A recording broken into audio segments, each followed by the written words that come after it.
Hermana de Padre de las Casas, frente a la actual situación de nuestro Peñi, también Luis Tanamil Nahuel, que está bajo la condición de prisión preventiva en el módulo comunero del Centro de Cumplimiento Penitenciario de Temuco y sustentado en el convenio 169 de la OIT, en su artículo 10 y 1, que señala: cuando se impongan sanciones penales previstas por la legislación general a miembros de dichos pueblos, deberán tener en cuenta sus características económicas, sociales y culturales.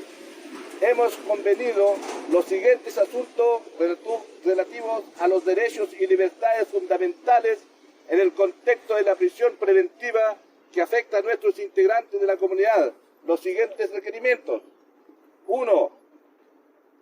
Entrega de encomienda en horarios diferidos a los presos comunes del recinto penitenciario. 2.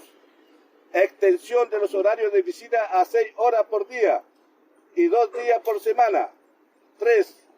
Modificar y ampliar el listado de alimentos y bebidas permitidas para ingreso en días tanto de encomienda como de visitas. 4. Permitir, por el momento, dadas las condiciones sanitarias, el ingreso de mínimo 5 personas por preso en el día de visitas. 5. Establecer un protocolo único de revisión para ingreso de visitas, hombres y mujeres. 6. Permitir el ingreso mensual de una autoridad tradicional, Machi, Lonco, Huelquén, Lahuentuchefe, etc. 7. Permitir el ingreso semanal de una Huelquén en representación de la comunidad a la que pertenezca de al menos 1 hora. 8. Permitir la realización de un Guillaimabún bajo las condiciones que solicite la familia y la comunidad que participen.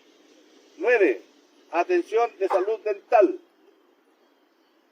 Todo lo anterior se sustenta además en la Declaración Universal de los Derechos Humanos en el artículo 18, que señala: toda persona tiene derecho a la libertad de pensamiento, de conciencia y de religión. Este derecho incluye la libertad de cambiar la religión o de creencia, así como la libertad de manifestar su religión y su creencia individual y colectivamente, tanto en público como en privado. 1. Referida a libertad de conciencia y religión. 2. Nadie puede ser objeto de medidas restrictivas que puedan menoscabar la libertad de conservar su religión y sus creencias, o de cambiar de religión o de creencia. Ese es el petitorio Peñi, para que ustedes lo firmen en una hoja separada, y ahí le voy a pedir también a los loncos que lo acompañe para entregar este petitorio a Gendarmería. Felicito compañero, felicito por el trabajo y por lonco.